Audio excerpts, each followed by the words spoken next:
Dans cette vidéo, je vais t'expliquer pourquoi est-ce que tu ne réserves pas de call en prospection à froide, ou en tout cas très peu, et comment booker un à 3 calls par jour, chaque jour, pas par semaine. Cette vidéo est pour toi si tu parles tous les jours à tes prospects, mais que tu bookes aucun call au bout de 2 semaines, mais de discussions quotidiennes avec eux, tu as des conversations rallonges qui ne mènent parfois, et même en fait souvent, à rien. Quand tes prospects te disent je suis pas intéressé et que tu sais juste pas traiter l'objection, quand tu proposes un call et qu'ils te disent je vais réfléchir ou j'ai pas le budget, mais de manière générale, si tu as booké moins de 30 calls sur les 30 derniers jours, si tu réponds bien à tout ça, cette vidéo elle est faite pour toi. Et je t'assure que là, à la fin de cette vidéo, tu sauras exactement comment booker 30 calls par mois. Mais concrètement, voici les deux raisons majeures qui font que bah, tu passes du temps avec tes prospects pour au final rien, que tu sais pas traiter les objections et que quand tu proposes un call, bah, ils te disent non. C'est que, bah, déjà la première chose, c'est que tes prospects ne comprennent pas le but de la conversation et de l'appel, et ou de l'appel. Mais de manière générale, ils ne comprennent pas pourquoi est-ce qu'ils devraient te répondre. Et en fait, là, pour moi, il y a plusieurs problèmes, et j'y viendrai juste après, mais c'est important du coup que tu trouves un moyen de leur faire comprendre pourquoi c'est dans leur intérêt de continuer la conversation avec toi, pourquoi c'est dans l'intérêt de, de booker ce call avec toi. C'est hyper important. Et deuxième raison, c'est qu'ils pensent que tu es juste là pour leur vendre un truc qui ne les aide pas. Parce que bon, on sait très bien que quand quelqu'un nous prospecte, c'est qu'il a quelque chose entre guillemets à vendre. Et beaucoup de gens ont un très mauvais rapport à la vente, ne veulent pas qu'on leur vende des choses. Alors, évidemment, ça vient d'une peur, qu'on a peur de, voilà, de mettre de l'argent dans quelque chose qui ne sert à rien. Et ça, c'est complètement légitime. Maintenant, la plupart des gens qui prospectent, dont toi par exemple, tu as potentiellement la solution à leur problème. Donc c'est pas une mauvaise chose de vendre ton accompagnement, ton offre, ton coaching, si tu peux vraiment aider les personnes. C'est même une excellente chose. Tu fais avancer la société, tu fais avancer les gens. C'est une très bonne chose. Et en fait, il faut juste que tu les rassures sur ça. Mais concrètement, c'est quoi la conséquence de ça? C'est juste qu'ils t'esquivent. Donc, tu es obligé de les relancer 10 fois, ils te mettent des vues, ils t'insultent même parfois. Par exemple, aujourd'hui j'ai proposé une vidéo d'analyse à quelqu'un, il m'a dit mais va te faire enculer, et, premier degré, je sais que ça peut paraître fou, mais il m'a écrit mais va te faire enculer, avec 3 doigts d'honneur en emoji. C'est pour vous dire, les mecs ont tellement peur qu'ils sont prêts à vous envoyer ça. Voilà. Aussi parce qu'ils peuvent le prendre mal, etc. Parce qu'ils ont un ego. Parce que, voilà, pour différentes raisons. Mais de manière générale, ils t'esquivent. Et bah, c'est ce qui fait qu'en fait, ils te répondent pas. Et ils bookent pas ce call avec toi. Voilà. Donc voici les 3 principes qui vont résoudre tous tes problèmes en prospection. Et de manière générale, qui vont te permettre de booker un à 3 calls chaque jour. Même 4 parfois si vraiment t'es bon et que t'es réactif. Alors que t'es tout seul. T'as concrètement trois choses à voir. C'est un, traiter les objections. 2, cadrer la conversation. Et en 3, trouver des inefficacités. On va rentrer en deep dans chaque chose. Mais concrètement, c'est tes seuls problèmes. C'est traiter les objections pour en fait, juste avancer dans la conversation de manière normale. Euh, voilà, en fait, surmonter les objections que tes prospects peuvent avoir, les croyances qu'ils ont. Cadrer la conversation. Quand ton prospect ne respecte pas ton cadre, quand il te donne 3 fois la même objection et que tu ne veux pas comprendre ce que tu lui dis, tu recrées la conversation et trouver des inefficacités. Parce que concrètement, si tes prospects ne comprennent pas le but de la conversation et de l'appel, c'est qu'ils pensent pas forcément qu'ils ont un problème, ou en tout cas qu'ils pensent pas que tu peux les aider. Voilà, donc c'est essentiellement ça. Donc c'est important de trouver des inefficacités. Ok, donc traiter les objections. Il y a 2 choses à savoir. Bon, tu as le framework et les erreurs. Le framework, de manière générale, pour traiter une objection, alors en prospection, ça va ressembler à ça. En vente, en closing, ça peut un petit peu différer, mais de manière générale, ça ressemble à ça. Et c'est pas forcément en 3 phrases, mais ça peut être en plusieurs temps. Tu vois, de manière générale, tu dois embrasser l'objection. Pourquoi est-ce que tu veux embrasser et accepter en fait l'objection de ton prospect? Juste pour la simple et bonne raison que si tu n'acceptes pas son objection et que tu dis bah non, tu dis des conneries, bah, le mec il va se braquer. Il va dire, bah comme ça, attends, je dis des conneries. Mais je t'ai dit ce que je pense, je t'ai dit ma vérité, et tu me dis c'est pas vrai. On va te faire reculer. Et c'est un principe hyper important justement du livre de Comment se faire des amis de Dale Carnegie, qui est un livre excellent pour les relations sociales. Et le business, c'est rien à part des relations. Donc, t'as tout intérêt à lire ce livre. Vraiment, je te le conseille. D'ailleurs, j'ai tapé un petit peu sur les doigts de mes élèves pour qu'ils aillent justement lire ce livre, parce que beaucoup, malheureusement, n'ont pas euh, les connaissances nécessaires pour entretenir des bonnes relations, alors qu'ils pensent pouvoir le faire. Et en fait, quand il lit ce livre, il se rend compte qu'ils ont des lacunes. Et c'est vrai que ça te fait redescendre de haut. Moi, quand j'ai lu ce livre la première fois, ça m'a refaçonné de manière entière et juste ça m'a fait repenser toutes mes relations. Mais c'est pareil avec tes prospects. Tu ne les braques pas. Tu embrasses, tu acceptes les objections. Quand le mec te dit je vais réfléchir, tu dis mec, franchement, c'est une super chose. Ça me fait plaisir que tu aies besoin de réfléchir parce que ça montre pour toi que c'est une décision importante. Et effectivement, je pense aussi que c'est une décision importante. Ça, c'est un appel de closing. Maintenant, en prospection, si le mec te dit putain, je me fais prospecter tout le temps avec le même message, tu dis mec, écoute, je comprends complètement. Je sais que c'est pas forcément agréable de se faire prospecter tous les jours, mais moi je reçois plein de messages. Je sais que ça peut être chiant par moment. En plus, c'est un message qui va mal utilisé par le marché. Maintenant, et là justement, tu passes dans le recadrage. Le recadrage, c'est différent. Tu proposes une autre vision de la chose à ton prospect. Et comme tu as embrassé, tu as accepté l'objection, il est beaucoup plus ouvert à ta vision des choses, à ton recadrage. Et quand tu regardes, hein, par exemple, je me fais prospecter tous les jours, tu as dit, ok, bah mec, je comprends, il n'y a pas de problème, voilà, moi aussi je me fais prospecter, blablabla. Pour recadrer, tu vas dire quelque chose du genre, bah écoute, voilà, maintenant moi je suis venu voir ce que je pouvais t'apporter dans X domaine, donc là tu reprends ta niche, musculation, euh, business, voilà, par exemple. Je suis venu voir ce que je pouvais t'apporter en business, j'avais 3-4 questions à te poser qui prennent littéralement moins de 5 minutes. Donc là, tu recadres et tu dis. Et en fait, si tu veux, pourquoi tu recadres comme ça? Parce que tu montres l'intention. En fait, quand il te dit c'est chiant de se faire prospecter, euh, voilà, il faut aussi que tu montres que c'est dans son intérêt. Quand tu lui dis je suis là pour voir comment est-ce que je peux t'aider dans tel domaine en t'apportant de la valeur, en te posant 3-4 questions qui prennent 5 minutes, au meilleur des cas, ça change ta vie. Au pire des cas, bah, t'élargis juste ton réseau. Donc là, tu lui mets en perspective les deux pires choses qui peuvent lui arriver. C'est soit ça change sa vie, soit il élargit son réseau. C'est rentable. C'est super rentable pour lui. Donc il est beaucoup plus à même d'accepter ça. Ensuite, tu le questionnes. Tu dis, est-ce que tu es toujours fermé à l'idée que je te pose quelques questions? Ça, c'est par exemple si tu as vu un premier message de prospection qui dit, hey, est-ce que tu vends tes services par exemple? Je sais que beaucoup de gens font ça dans la niche du make money. Voilà.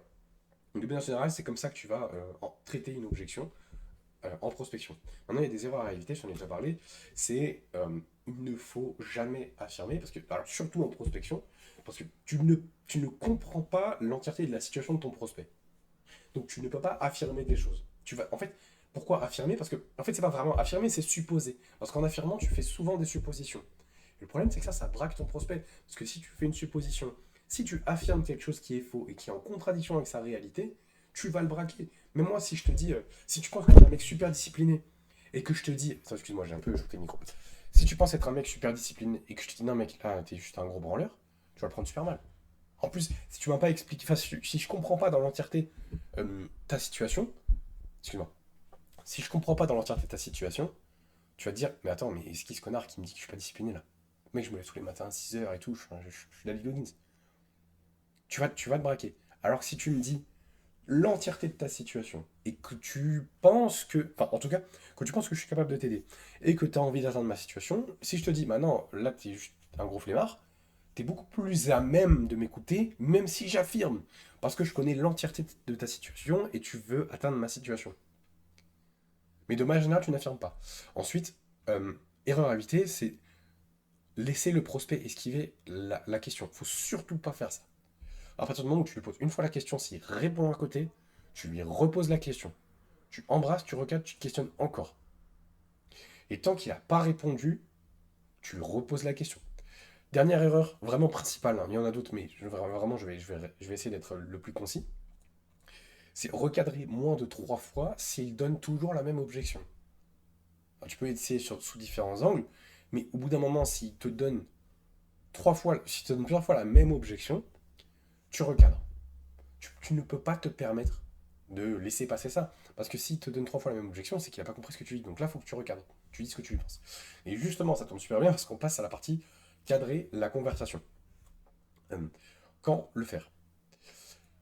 Alors déjà, juste cadrer la conversation, avant même de rentrer dans le quand et dans le comment, il faut que tu comprennes qu'est-ce que c'est. C'est quand ton prospect, il n'accepte pas ton cadre. Il ne répond pas à tes questions.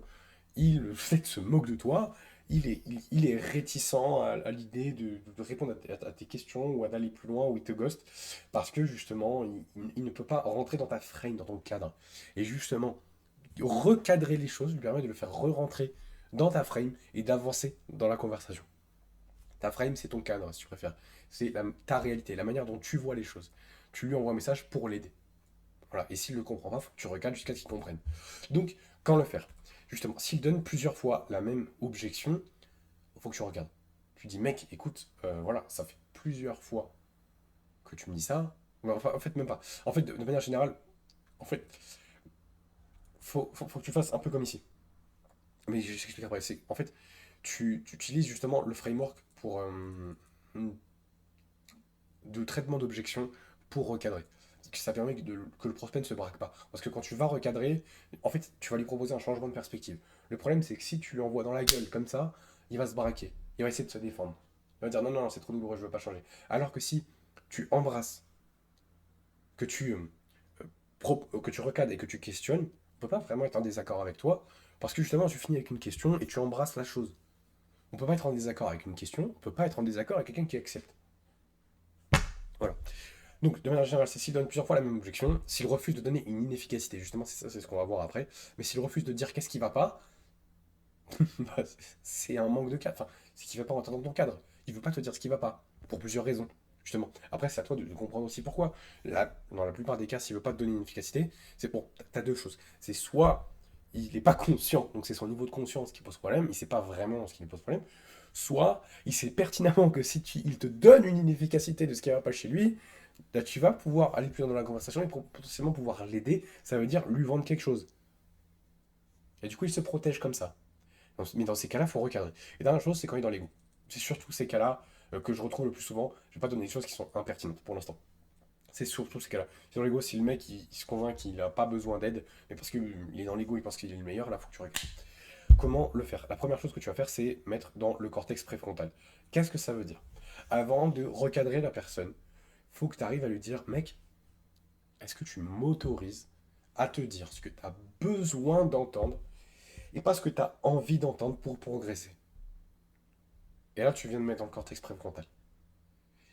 C'est beaucoup plus facile d'accepter la chose quand on t'a préparé à recevoir une critique et quand tu sais que c'est constructif. Donc, derrière, on peut te dire un peu tout et n'importe quoi. Alors, pas tout et n'importe quoi non plus, mais on rentre un peu dans le tas. Bah, tu es beaucoup plus à même d'accepter parce qu'on t'a mis dans le cortex préfrontal que t'allais te potentiellement voilà, ressentir des émotions négatives vis-à-vis de ce qu'on va te dire, mais c'est pour progresser. Donc tu vas le prendre bien, tu vas faire abstraction. Hum, Chose hyper importante et que malheureusement je vois, c'est une erreur que j'ai trop fait par le passé, et mais que je vois encore aujourd'hui chez par exemple beaucoup de mes élèves, et justement je leur dis, bah, les gars, dites les non-dits, et que je vois chez beaucoup de personnes chez qui je fais un audit par exemple. D'ailleurs, si tu veux qu'on fasse un audit de ton business complètement offert, tu rejoins mon canal WhatsApp, je t'envoie des ressources exclusives, et si tu veux, je te fais un audit complet de ton business. Et attention, c'est un audit, c'est pas un appel de vente déguisé, c'est vraiment un audit entre 45 minutes, une heure même s'il faut, pour voir concrètement qu'est-ce qui va ou qu'est-ce qui va pas dans ton business. Un audit complet. Et c'est pas un appel de vente déguisé, donc vraiment, on rejoint le canal WhatsApp, j'offre ça. Et c'est encore moi qui le fais. Je n'ai pas encore de personnes à qui je délègue mes appels. Dire les non-dits, est-ce que tu ressens de son comportement et de ce qu'il te dit? Excuse-moi, je vais rajouter ça. C'est hyper important, je t'explique pourquoi. Parce que si tu dis pas les non-dits, en fait, juste, tu t'es pas, bah, t'es pas honnête et tu ne montres pas ton cadre aussi. T'es pas honnête vis-à-vis de la personne et tu peux pas poser ton cadre si t'es pas honnête avec les choses. Tu mets dans le contexte préfrontal, tu dis les non-dits et ce que tu ressens et pourquoi tu penses que bah, c'est pas une bonne chose, il devrait faire autrement. Mais surtout, une fois que tu dis ça, vraiment, tu dis tout ce que tu ressens.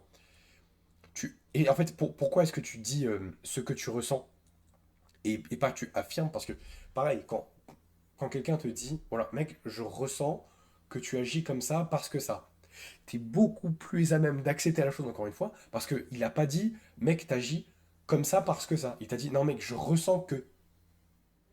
Et c'est complètement différent. Donc, c'est une manière encore de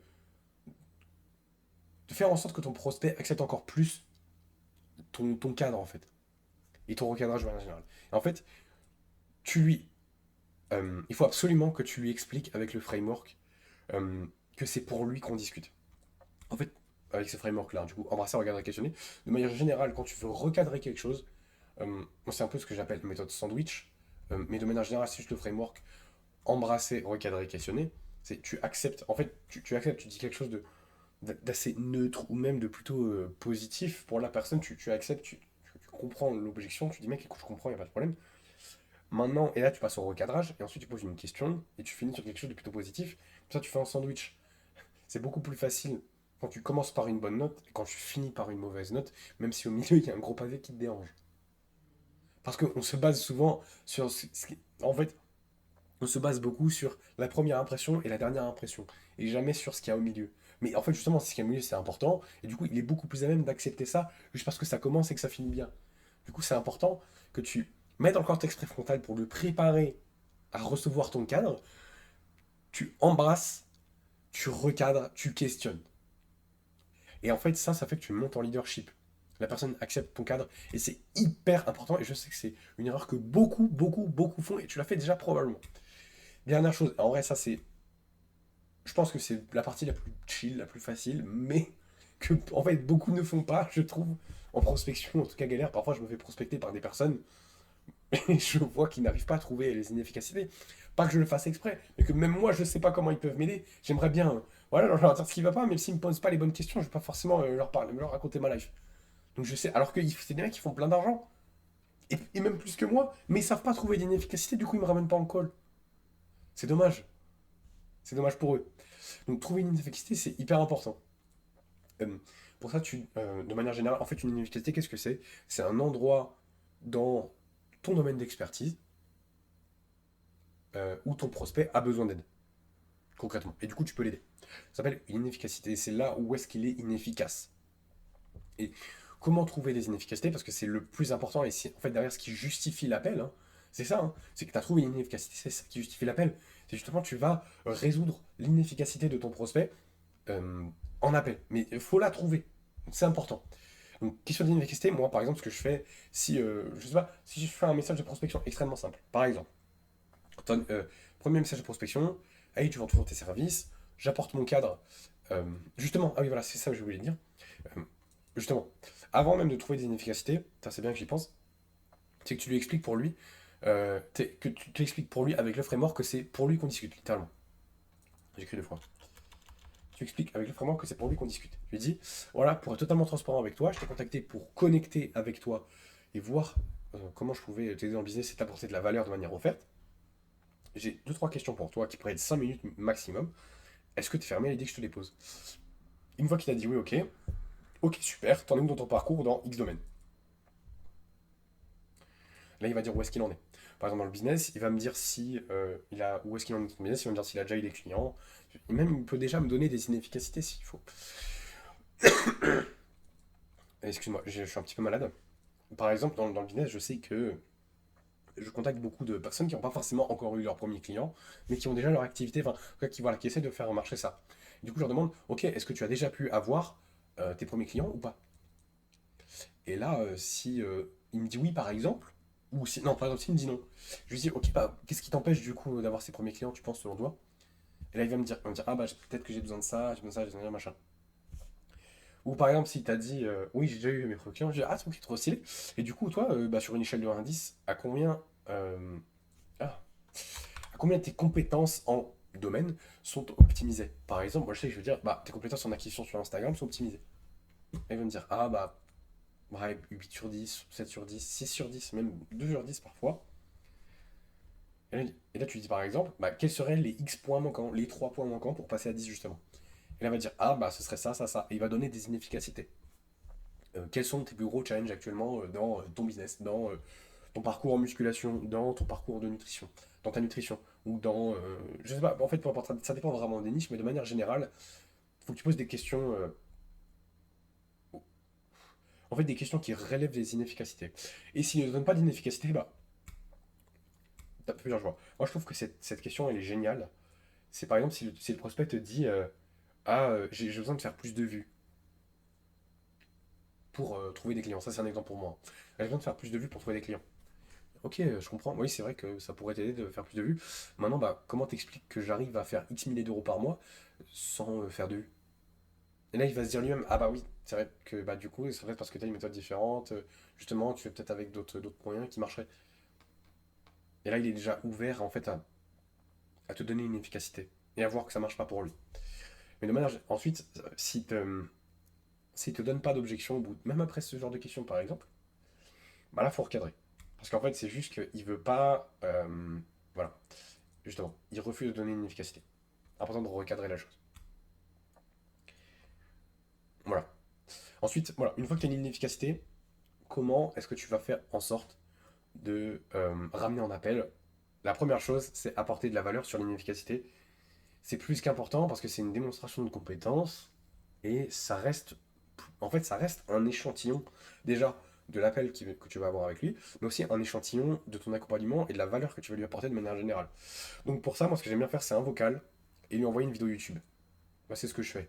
Ou une ressource exclusive. Ça dépend vraiment de ce dont il a besoin. Je sais qu'en fonction, il y a différentes choses qui sont plus adaptées, mais de manière générale, c'est ça. Après, tu peux lui envoyer un lead magnet, un PDF, un guide. Voilà. En fait, de manière générale, tu lui apportes de la valeur sur l'inefficacité. Pour qu'il voit que tu peux résoudre vraiment ses problèmes. Ensuite, tu lui dis littéralement ça. Voilà, je sais pas du tout si ce que je fais, ça peut te correspondre à 200%. Mais est-ce que tu serais fermé à l'idée qu'on puisse échanger plus en profondeur un appel pour que je t'explique concrètement comment? Donc là, tu reprends la situation désirée de ton prospect ou comment atteindre situation désirée de ta niche en te débloquant sur inefficacité. Donc là, tu reprends son inefficacité. Dans tous les cas, ça ne t'engage strictement en rien. Tu repartiras forcément avec des précieux conseils à implémenter dans ton business. Qu'est-ce que tu en penses? Bah là, moi, c'est... Ah, monter dans... Ça, en fait, c'est comme c'est repris de ma trame à implémenter dans tes entraînements, dans ta nutrition, dans ton repos, dans... Je sais pas, quand tu abordes avec les femmes, hein, peu importe. En fait, peu importe ta niche, on s'en fout. Ensuite, une fois qu'il t'a dit oui, tu lui envoies pas le lien Calendly tout de suite, parce que juste les personnes, c'est une grosse friction de recevoir un lien. Tu dis top, écoute, je fonctionne avec un lien où tu verras mes différentes disponibilités pour un appel, tu pourras sélectionner l'horaire qui te correspond. Il y a quelques questions qui nous feront gagner du temps pendant l'appel. C'est des cases à cocher. Est-ce que c'est bon pour toi que je t'envoie le lien? Une fois qu'il t'a dit oui, bah évidemment tu lui envoies le lien et tu dis voici le lien, je compte sur toi pour mettre un maximum de valeur sur les questions, ça va me permettre de gagner du temps et que je puisse t'aider au mieux pendant l'appel. Voilà. Et là, tu bookes un call. Tu bookes un call. Voilà, donc tu as littéralement la méthodologie complète. Après ça, je ne sais pas quoi faire si jamais tu... Enfin, si tu as besoin d'une trame déjà préfaite, que tu as juste à légèrement personnaliser quelques mots pour ta niche et ton domaine, justement pour te faciliter la chose, parce que tu n'as pas envie de te casser la tête à comprendre tout ça et mettre ça sur une trame. J'en ai déjà préfaite une que je envoie littéralement aux gens. Tu as juste à... sur un Google Doc. C'est très bien expliqué. Tu as juste à personnaliser la chose. Change quelques mots pour ta niche, pour ton expertise. Et littéralement, tu bookes des calls. Littéralement, j'ai des prospects qui utilisent la trame qui bookent déjà des calls. Alors qu'ils ne sont même pas dans mon accompagnement. Pareil, les personnes qui rentrent dans mon accompagnement, généralement, ils bookent pas de call. En 24 heures, ils bookent un call par jour. Un call par jour, mec. Applique ce que je te dis et rejoins mon canal WhatsApp. Vraiment, tu sais pas ce que tu rates. Rejoins, là c'est un problème de prospection. Même après cette vidéo, forcément tu vas avoir une amélioration. Si tu bookais 0 call, tu vas en booker peut-être 3-4 dans la semaine. Mec, si tu rejoins le canal WhatsApp et que je t'aide sur un point, tu vas probablement booker un call par jour. Rejoins maintenant. Voilà, passe une excellente soirée et on se dit à très vite.